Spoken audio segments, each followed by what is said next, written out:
Bismillahirrahmanirrahim. Assalamualaikum warahmatullahi wabarakatuh. Alhamdulillah, kita bersyukur pada Allah Subhanahu wa taala. Pagi hari ini kita kembali dikumpulkan dalam keadaan sehat walafiat. Salawat dan salam kita sampaikan kepada baginda Muhammad sallallahu alaihi wasallam. Mudah-mudahan kita termasuk umatnya yang mendapatkan syafaatnya di hari kiamat nanti. Anak-anak Ustadz yang Ustadz sayangi, perkenalkan, nama Ustadz Fikri Wahyudi MPD. Ustadz mengampu mata pelajaran kimia di kelas 10 IPA. Langsung saja kita masuk materi kita yang pertama, ilmu kimia di bab 1, yaitu tentang pengenalan ilmu kimia. Nah, kita akan mempelajari apa itu ilmu kimia.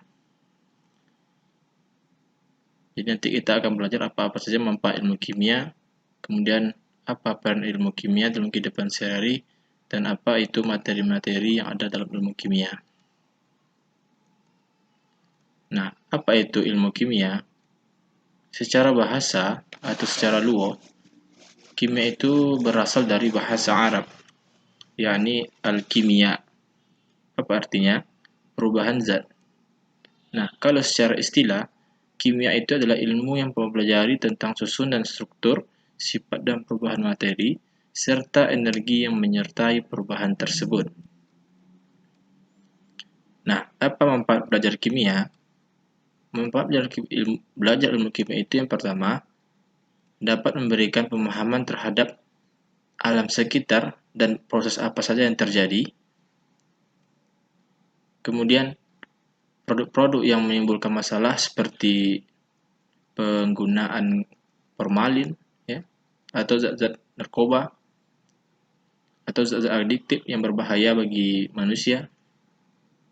Kemudian ada juga produk-produk yang bermanfaat, dan ini adalah hasil dari kita belajar kimia. Apa contohnya? Sabun, ya, sabun pencuci piring, sabun pencuci baju, dan lain-lain. Dan pengharum-pengharum juga bisa, ya. Kemudian ada juga bahan kimia yang berbahaya bagi tubuh. Apa contohnya? Itu adalah formalin, ya. Kalau kita sering mengkonsumsi mie instan, itu terdapat formalin yang sangat berbahaya bagi tubuh. Kita lanjutkan. Apa peran kimia terhadap ilmu pengetahuan lainnya? Jadi kimia itu dia mempunyai hubungan dan keterkaitan terhadap bidang ilmu lainnya. Contohnya, ya, kimia mempunyai hubungan dengan kedokteran, ya. Kemudian ini nanti berhubungan dengan bagaimana teknik untuk menyembuhkan penyakit, ya. Kemudian farmasi berhubungan dengan obat-obatan, pertanian bagaimana cara menyuburkan hasil pertanian hasilnya banyak. Kemudian untuk biologi, ya, bagaimana cara menerapkan ilmu kimia agar tentang perkembangan virus yang tidak berhubungan dengan biologi, atau seni nanti berhubungan dengan contohnya cat, ya, atau kriminologi, ya, atau kriminal, ya, tentang orang bagaimana mencari sidik jari, ya, untuk kriminal, nanti berhubungan dengan ilmu kimia. Sekarang kita bahas tentang kimia kedokteran. Nah, apa fungsi kimia dalam bidang kedokteran? Nah, salah satu fungsinya adalah dapat mendiagnosis penyakit, ya, dapat mendiagnosis penyakit. Nah, kemudian dalam bidang farmasi, kimia itu nanti berhubungan dengan bagaimana cara membuat obat-obatan farmasi. Kemudian kimia hubungannya dengan pertanian, itu dapat membuat bagaimana kita dapat membuat pupuk yang unggul, contohnya pupuk urea, ya. Kemudian kimia berhubungan dengan biologi, yaitu dengan salah satu contohnya adalah metabolisme, bagaimana proses metabolisme pengeluaran yang terjadi dalam tubuh manusia. Nah, kalau hubungan kimia dalam seni itu salah satunya adalah cat.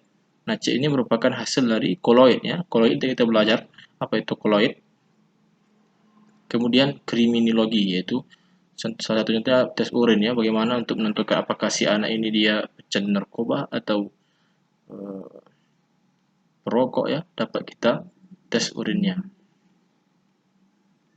Nah, kemudian materi. Apa itu materi? Ya, materi itu adalah segala sesuatu yang memiliki massa dan menempati ruang. Ya, buku, makanan, uang, ya, awan. Itu semuanya termasuk materi. Kenapa? Dia memiliki massa, memiliki berat, dan menempati ruang. Ada tempatnya. Kemudian sifat-sifat materi. Nah, sifat materi itu ada tiga, ada empat ya, sifat fisika, sifat kimia, ada sifat intensif dan ekstensif. Nanti kita bahas satu. Apa itu sifat fisika? Sifat fisika itu adalah keadaan fisis materi. Apa contohnya? Sifat-sifat fisika itu contohnya ada titik leleh ya. Contohnya lilin meleleh, kemudian ada titik didih ya, air dipanaskan, kemudian ada massa jenisnya, rho-nya. Kemudian ada sifat kimia. Apa itu sifat kimia? Perubahan materi menjadi materi lainnya. Ya. Nah, sifat fisika ini apa akibatnya? Contohnya dia dapat menyebabkan besi itu berkarat, kemudian reaktivitas ya. Kemudian sifat intensif ya. Intensif itu adalah sifat yang bergantung pada jumlah.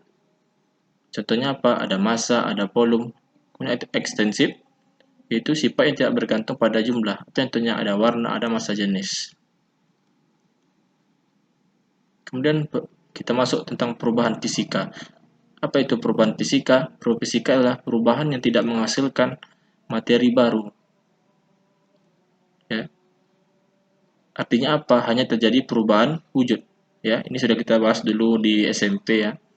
Jadi sifat fisika itu dia tidak menghasilkan materi baru, tapi apa yang dihasilkan hanya ada perubahan wujudnya. Contohnya apa? Es.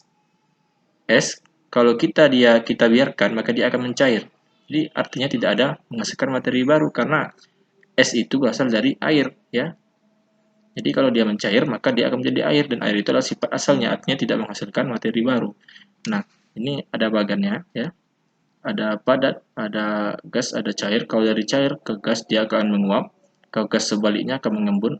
Dari cair ke padat membengkak atau sebaliknya melebur. Dari padat ke gas menyumblim dan sebaliknya akan mengkristal. Ini sudah kita pelajari dulu di materi SMP. Nah, kemudian juga bisa tentang untuk pelarutan ya. Artinya gula atau garam kita larutkan dalam air tidak menghasilkan materi baru karena ya tetap masih ada gula dalam air meskipun dia tidak nampak ya. Kemudian kita masuk perubahan kimia. Apa itu perubahan kimia? Nah, perubahan kimia itu adalah perubahan yang menghasilkan materi baru ya. Perubahan yang menghasilkan materi baru. Contohnya apel membusuk ya. Artinya awalnya dia tidak busuk menjadi busuk, artinya dihasilkan sesuatu yang baru. Itulah perubahan kimia. Nih, pencoklat atau apel busuk, kemudian petasan ya. Kembang api ya. Maka dia akan menghasilkan materi baru, itu perubahan kimia.